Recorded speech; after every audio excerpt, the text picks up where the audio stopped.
how do you survive in a solo hike through the jungle? What are the different components? What are the different dangers?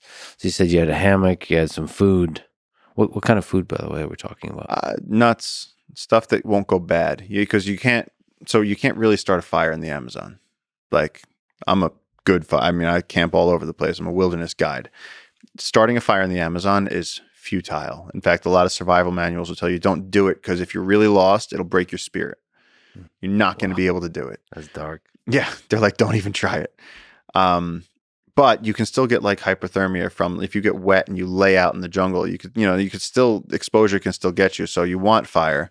I even in the beginning I used to bring like ramen noodles, which is nutritionally is irrelevant, and so I started bringing like nuts and then supplementing that with fish, which forced me to become a very good fisherman. And now of course JJ knows that they can cut certain roots and they bash it up and they put it in the stream, and the fish just float to the top and they take what they want. So like he's got all the cheat codes. Yeah. Whereas like I'm sitting there with a hook and then he'll go, now find bait, and I go bait. In the most competitive ecosystem on earth, good luck finding a worm. Yeah. You can't do it. What does JJ do? He takes the machete, looks at his foot, cuts a slug of callus off of his heel because he's got this thick rhino skin. Nice. Puts that on the hook, catches a 6-inch fish, chops it in half, puts it on a bigger hook, and in 15 minutes, he's got a 4-foot giant catfish that could feed a family of 16. And he's happy. I'm sitting there, and I'm like, I'm trying to like stick a beetle on a fishing hook, and like Do you have just a line and a hook, or is there a rod too? Just a line and a hook, and then you just chop a rod and tie it to you just chop a little sapling. So are you still able to start a fire or no? I like for the food that I bring to not be fire dependent. Sure. And so if I have some nuts, I can shove in enough calories to get me through the night, or and leave a fishing line out, and there'll be something there in the morning. But yes, I can start a fire, but a lot of times what I'll do is I'll bring a flask, and not with like alcohol, but with diesel. Mm-hmm. And so you have a tuna can and you put the diesel in this is what the local guys do. Everything I do, I'm sure there's going to be someone listening to this and they're like, how could you do that? And it's like, this is what we do down there. Sorry. It's a tuna can. You pour a little bit of diesel in it. It burns slow. You light it and you put your sticks, you make your pyramid over that. And eventually that will burn through the moisture. And finally you'll get a very reluctant little fire, enough to burn, to make yourself like a cup of tea, or to pour that into the noodles, something. Or you just eat a fish raw. How important is it to stay dry? Is it basically impossible? It's impossible to stay dry. You're wet all the time. What does that mean? That means infections are more efficient? Yeah. So yeah, I don't know if you saw the picture in my book where I have the yellow spots. Yeah. So yeah, there's a picture with your entire face consumed with yellow spots. Is basically, I guess that's MRSA. Yep. Oh boy. Yep. So how did that happen? What was the infection like? And and how crazy are you for letting that infection stay in you for a prolonged period of time without treating it? Or you had no choice? No, I did have a choice. I was 19 years old and I was taking care of a giant anteater that was orphaned. And this is like my dream animal. Yeah. And she was mine. And my job was to teach her the jungle. And so when I started like noticing that I had an infection and that I think I had dengue at the time too, I went back to town, probably picked up MRSA in the hospital where I got tested. Came back into the jungle and then got progressively sicker and sicker and weaker and weaker as I was 2 weeks, 3 weeks in the jungle. And then it got to the point where my vision went black and white and I passed out one day. And I don't know why, but at the time I had shaved that day.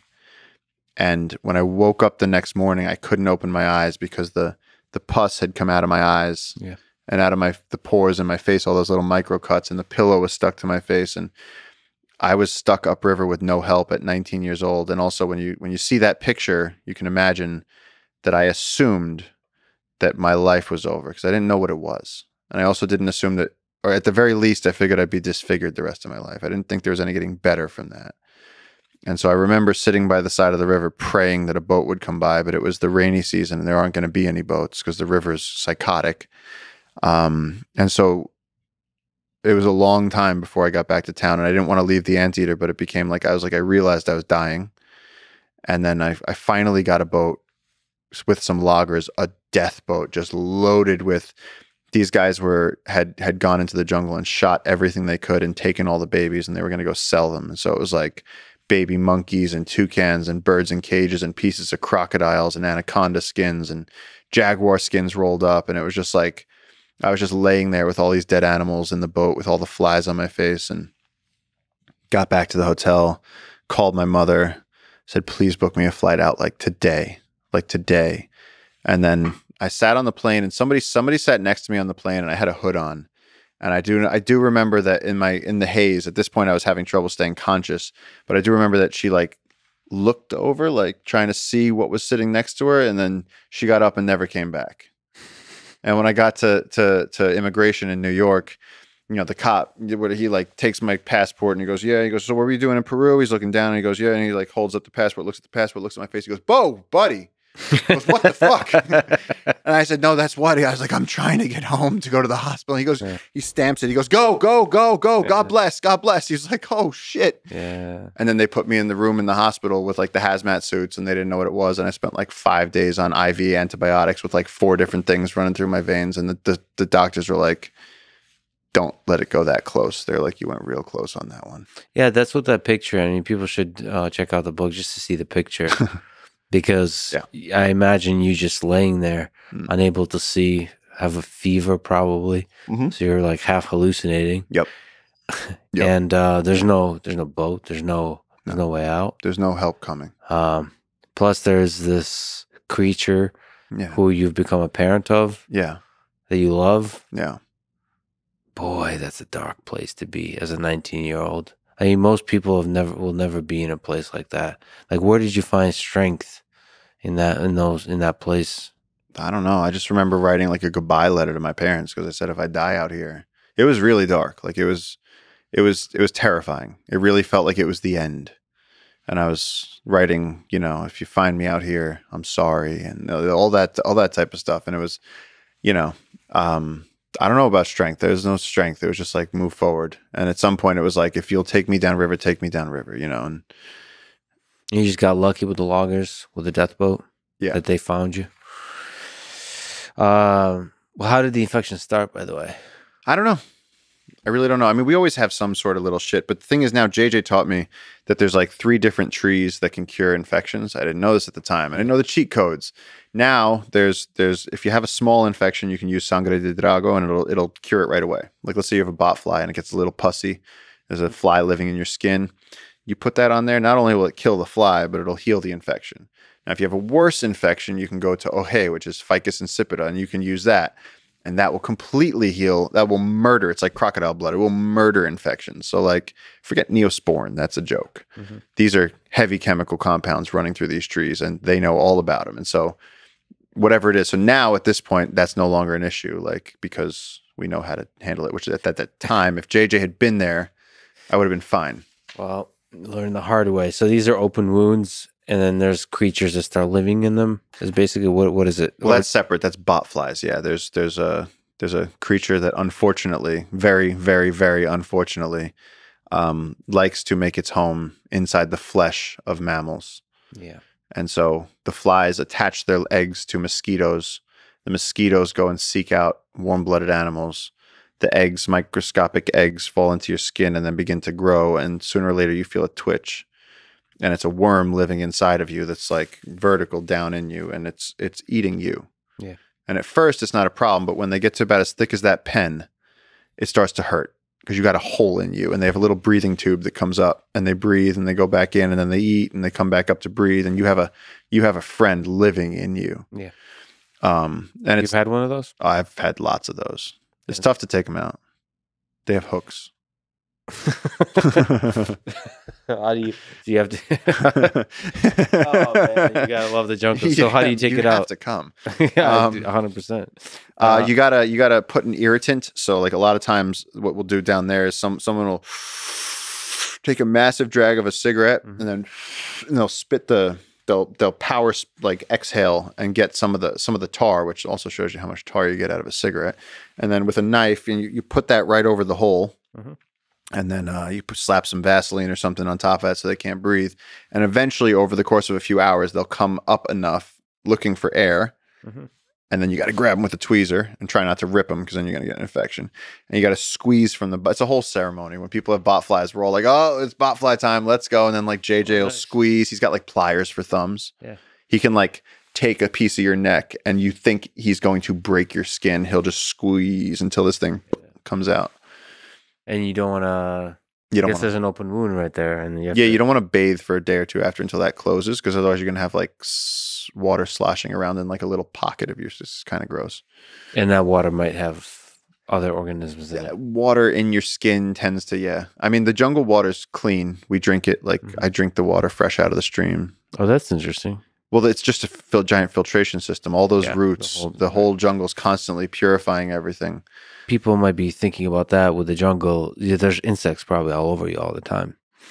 It's not as bad as you think. Like I've been to Finland, Lapland in the summer, and the mosquitoes are horrendous, like devastating. The Amazon in our area, if you're sitting in a hammock reading a book out, our research stations don't have walls or anything. You're good for about one mosquito every half hour, which really is not a lot. I mean, it's worse in New Jersey. Like, it's really not that bad. Tell me a little more about the little baby anteater, Lulu. Lulu, who you've rescued and had to sadly leave behind. Yeah, I just was always fascinated with giant anteaters. Or this, German Shepherd-sized thing with Wolverine claws and these giant Popeye forearms, and they excavate ant and termite mounds, and they have this long tongue, and their babies ride on their back for the first 6 months of their lives, and so they actually have this incredibly intimate relationship with their young.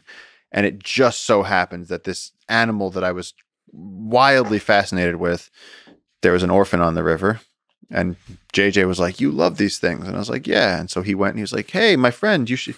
He got me the baby, and we were like, "We're gonna rewild her." And so I spent like weeks and weeks and weeks just like with this thing on my back, crawling through the jungle, teaching her to find ants, giving her milk, falling asleep with her on my chest. And their tongue is like 11 inches long at that age. And so when she wanted me to wake up, she'd fire it up my nose and it would come out my mouth. And and then if I tried to get her off me quick, she'd stick the claws in. And, all my clothes, I have old, now they're like museum pieces with rips in them from Lulu's claws. So it's able to also communicate emotion and feeling and all that. She needed it. So if this animal didn't have the physical touch, if I didn't hold her all day long, she'd throw tantrums. She'd go shred something. She'd go pull down the curtain. She'd go ruin the wood. She'd start literally having a traumatic response to not having intimacy, which was shocking. Because again, on the scale of a cockroach to an elephant, you go, I didn't know that giant anteaters had such intense emotions. But she did. And we and also taking care of her forced me to explore the jungle from the perspective of an animal. Yeah. So I got to be an animal. And so there's only a few times in my life where I've gotten to do that. One was with her. Another time was living with a herd of elephants where I had to walk with them through the forest and see how they interacted completely natural. Mm-hmm. And it's different. It's very different. And you realize just like a person's public persona when they're out on the street in Manhattan is going to be very different than when you're on the couch with them on a Tuesday night. And with wild animals, it's very much like that. If you see a bobcat on a trail and it's going to look at you and glare at you and then go off, and it's like, yeah, but what's it like when it's in the den and it's playing with its cubs? Yeah. So that when it's looking at you, that's like the Instagram post it's making. And the actual it's doing duck face. Yeah.